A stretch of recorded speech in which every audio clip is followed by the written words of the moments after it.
संसद का शीतकालीन सत्र निर्धारित समय से 6 दिन पहले ही स्थगित। संसदीय कार्य मंत्री बोले सभी दलों ने की थी मांग।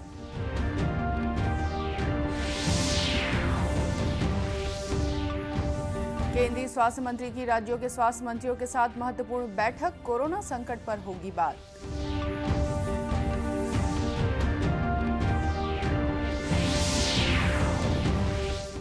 राज्य परिवहन मंत्री ने इलेक्ट्रिक वाहन नीति के तहत राज्य भर के 404 लोगों को दी 80,37,000 रुपए की सब्सिडी।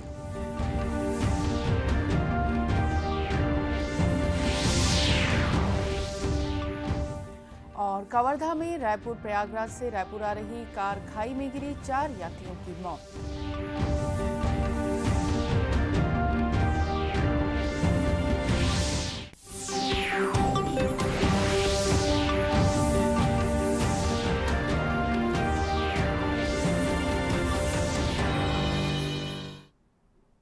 नमस्कार, आप देख रहे हैं दूरदर्शन समाचार। मैं हूं रेहाना। अब समाचार विस्तार से। संसद के दोनों सदनों की कार्यवाही शीतकालीन सत्र के निर्धारित समय से 6 दिन पहले अनिश्चितकाल तक के लिए स्थगित कर दी गई है। लोकसभा की कार्यवाही आज सवेरे जैसे ही शुरू हुई, अध्यक्ष ओम बिरला ने सत्र के स्थगन की घोषणा की। अपने समापन भाषण में उन्होंने बताया कि इस सत्र के दौरान सदन की 13 बैठकें हुई। सदन का कामकाज 68 घंटे और 42 मिनट चला।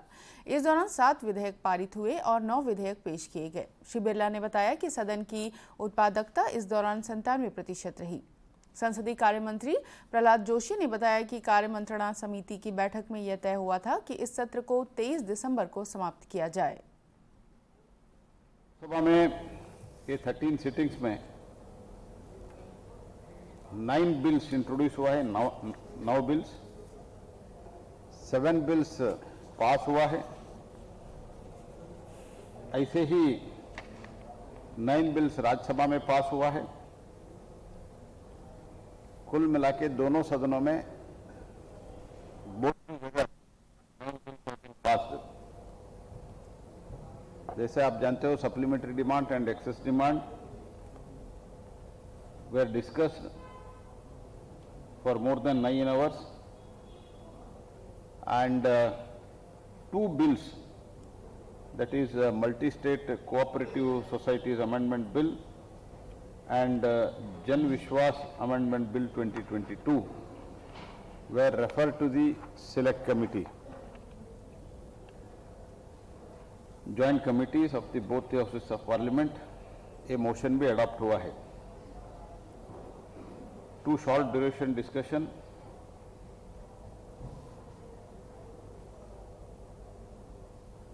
इंट्रोडक्शन होके 2 बिल सिलेक्ट कमेटी को, ज्वाइंट सिलेक्ट कमेटी को भेजा गया है।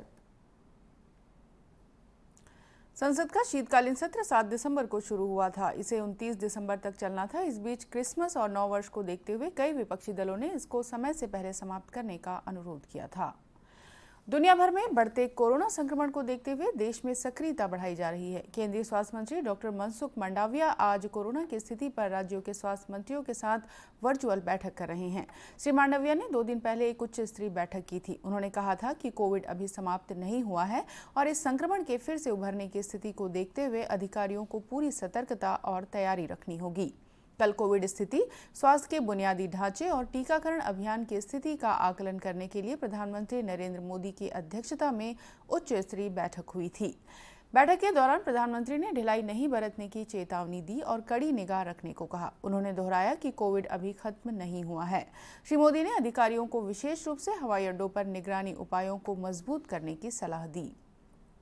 इधर छत्तीसगढ़ में भी कोरोना संक्रमण की निगरानी और नियंत्रण के लिए स्वास्थ्य सेवाओं को अलर्ट किया गया है। सभी पॉजिटिव मरीजों के जीनोम सीक्वेंसिंग के निर्देश दिए गए हैं ताकि कोरोना वायरस के किसी नए वेरिएंट की पहचान की जा सके। बीते 24 घंटों में छत्तीसगढ़ में कोरोना के नए 2 मरीजों की पुष्टि हुई है। प्रदेश में सक्रिय मरीजों की संख्या 4 हो गई है।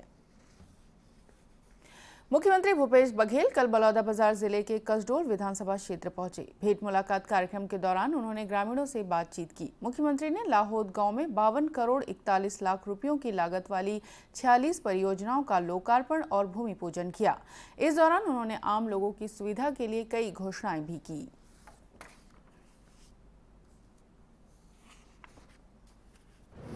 तो सबसे पहले कटिया पार्टी में मलनिल नाला में पुल निर्माण कराया जाए तेकर घोषणा।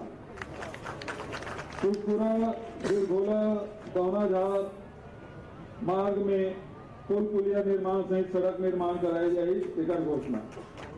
चिरचिरा से कसियारा मार्ग पहला निर्माण कराया जाए मुख्यमंत्री ग्राम सड़क योजना के माध्यम से। प्राथमिक शाला हरदी तो पूर्व माध्यमिक शाला में उन्नयन कराया जाए। शासकीय हाई स्कूल ग्राम फर्री एवं देवरी कार्यालय में भवन निर्माण कराया जाए। मुख्यमंत्री भूपेश बघेल ने कसडोल विधानसभा के लाहौद और उड़ान गांव में चौपाल लगाई थी। इस दौरान उन्होंने सरकार की विभिन्न योजनाओं पर भी बात की। परिवहन मंत्री मोहम्मद अकबर ने कल इलेक्ट्रिक वाहन नीति के तहत राज्य भर के 404 हितग्राहियों को 80,37,128 रुपए की सब्सिडी का वितरण किया। परिवहन मंत्री ने बताया कि कोई भी व्यक्ति जो इलेक्ट्रिक वाहन खरीदता है वह राज्य शासन से सब्सिडी प्राप्त कर सकता है। इसके लिए वाहन विक्रेता डीलर को अपना अकाउंट नंबर और IFS कोड देना होगा। वाहन के मूल्य का 10% जो अधिकतम 1.5 लाख रुपए तक हो सकता है, इलेक्ट्रिक वाहन क्रेता के खाते में परिवहन विभाग द्वारा सीधे हस्तांतरित किए जाएंगे। परिवहन मंत्री श्री अकबर ने कहा कि वर्तमान में वायु प्रदूषण की वैश्विक समस्या के मद्देनजर अधिक से अधिक इलेक्ट्रिक वाहनों को बढ़ावा देने की सख्त जरूरत है। इसके मद्देनजर छत्तीसगढ़ में इलेक्ट्रिक वाहनों से संबंधित मिशन को प्रोत्साहित करने के लिए राज्य सरकार द्वारा हर संभव मदद उपलब्ध कराई जा रही है। इसी तारतम्य में ग्राहकों को इलेक्ट्रिक वाहन की ओर आकर्षित करने के लिए सब्सिडी का वितरण किया जा रहा है, जो निरंतर जारी रहेगा। केंद्रीय सूचना और प्रसारण मंत्रालय के केंद्रीय संचार ब्यूरो कार्यालय जगदलपुर ने आज शासकीय दंतेश्वरी कॉलेज में समेकित संचार एवं लोक संपर्क कार्यक्रम का आयोजन किया। आजादी की 75वीं वर्षगांठ पर आयोजित इस कार्यक्रम में पहुंचे क्षेत्रीय विधायक रेखचंद जैन ने कहा कि भारत युवाओं का देश है, ऊर्जावानों का देश है। वर्ष 2005-6 में हमारा देश पहली बार डेमोग्राफिक डिविडेंड में आया। चीन में युवाओं के डेमोग्राफिक डिविडेंड की स्थिति 2040 में समाप्त होने की स्थिति में है, जबकि भारत के डेमोग्राफिक डिविडेंड चीन के मुकाबले 1.5 दशक से अधिक समय तक चलेगा। नेवी के रिटायर्ड कमांडर संदीप ने भारतीय सेना में अग्निवीर योजना की प्रशंसा करते हुए इसे युवाओं के लिए बहुत ही उपयोगी बताया। उन्होंने कहा कि भारतीय सेना में अब महिलाओं के लिए भी पर्याप्त अवसर है। सेना में महिलाएं फाइटर विमान भी चला रही हैं। कांकेर जिले में कम्युनिटी पुलिसिंग की वजह से माओवादी गतिविधियों में कमी साफ दिखने लगी है। ग्रामीणों का पुलिस पर भरोसा बढ़ने से सुरक्षा बल अब जंगल के भीतरी इलाकों में भी अभियानों का संचालन कर पा रहे हैं। कांकेर के पुलिस अधीक्षक सलभ सिन्हा का कहना है कि नए कैंप खुलने की वजह से पिछले वर्ष की तुलना में इस साल नक्सल गतिविधियों में कमी आई है। जितने भी बॉर्डर क्षेत्र हैं, सरहदी क्षेत्र हैं, जो काफ़ी अंदरूनी भी हैं, हेडक्वार्टर से काफ़ी अंदर हैं और जंगलों के बीच ये स्थित हैं, तो वहाँ पे नक्सल गतिविधियाँ परिलक्षित होती रहती हैं। बट हमने देखा है पिछले कुछ सालों में धीरे धीरे करके नक्सलियों की जो क्षेत्र है वो सिमटता गया है। इसके लिए विभिन्न फैक्टर्स जिम्मेदार हैं। हमारे सिक्योरिटी फोर्सेस पूरे क्षेत्र में फैले हुए हैं।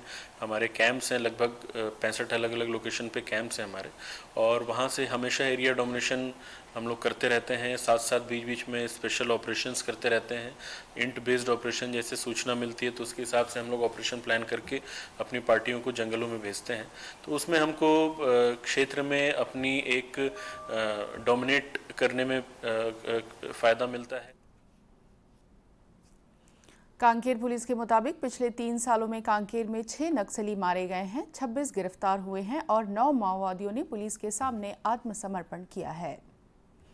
मुंगेली जिले के धान उपार्जन केंद्रों में कोचियों और अमानक धान लाने वालों पर कार्रवाई करने के लिए मंडी और फूड अधिकारियों की संयुक्त टीम बनाई गई है। यह टीम फील्ड से लेकर उपार्जन केंद्रों में कोचियों की पहचान कर एवं अमानक धान की गुणवत्ता मापकर कार्रवाई कर रही है। जिला खाद्य अधिकारी देवेंद्र बग्गा ने बताया कि चालू धान खरीदी सत्र में अब तक करीब 70 प्रकरण बनाए जा चुके हैं, जिसमें 11 लाख रुपए का 758 क्विंटल धान जब्त किया गया है। खाद्य अधिकारी ने यह भी कहा कि कलेक्टर के निर्देश पर यह टीम लगातार सघन अभियान चलाकर कार्रवाई कर रही है। कबीरधाम जिले के पोलमी गांव में आज सुबह हुए एक सड़क हादसे में 4 लोगों की मौत हो गई, वहीं 4 लोग गंभीर रूप से घायल हैं। बताया जा रहा है कि एक कार में सवार सभी लोग प्रयागराज से अस्थि विसर्जन कर लौट रहे थे।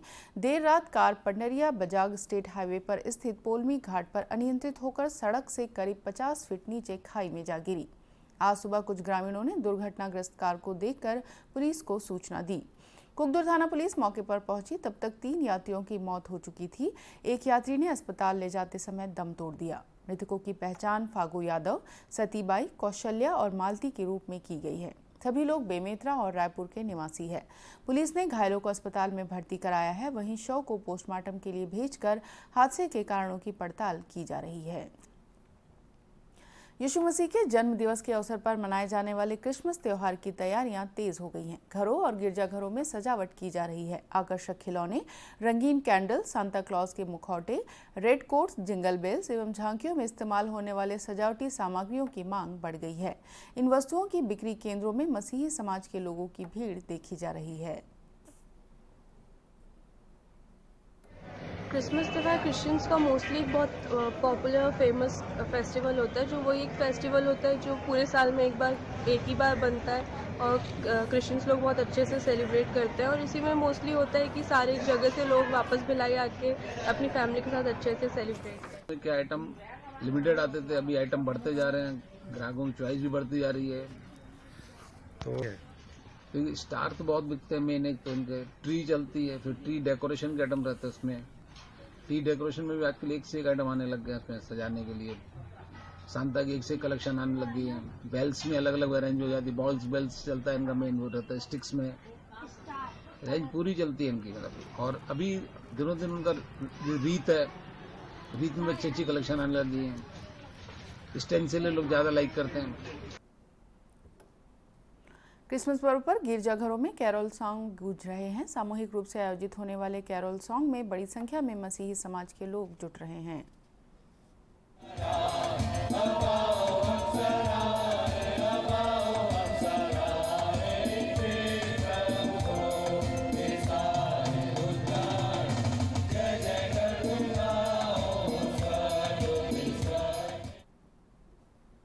घरों में एक दूसरे को केक खिलाकर क्रिसमस का उत्साह जताया जा रहा है। मसीही समाज के लोग प्रार्थना सभाओं में जा रहे हैं। वे यीशु मसीह के जन्मोत्सव के लिए 25 दिसंबर का बेसब्री से इंतजार कर रहे हैं। दूरदर्शन केंद्र रायपुर से प्रसारित होने वाले प्रादेशिक समाचार को आप YouTube पर भी देख सकते हैं। हमारे YouTube channel Chhattisgarh DD news पर प्रादेशिक समाचार उपलब्ध रहेगा। YouTube चैनल का लिंक और QR कोड आप स्क्रीन पर देख सकते हैं। अपने एंड्रॉइड फ़ोन से QR कोड स्कैन कर आप छत्तीसगढ़ DD न्यूज़ लिंक पर जा सकते हैं। इसके अलावा छत्तीसगढ़ DD न्यूज़ फेसबुक और ट्विटर पर भी उपलब्ध है। और अंत में मुख्य समाचार एक बार फिर। संसद का शीतकालीन सत्र निर्धारित समय से 6 दिन पहले ही स्थगित। संसदीय कार्य मंत्री बोले, सभी दलों ने की थी मांग।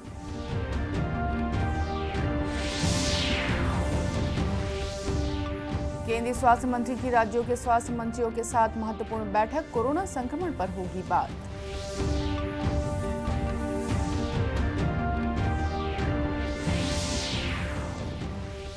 राज्य परिवहन मंत्री ने इलेक्ट्रिक वाहन नीति के तहत राज्य भर के 404 लोगों को दी 80,37,000 रुपए की सब्सिडी।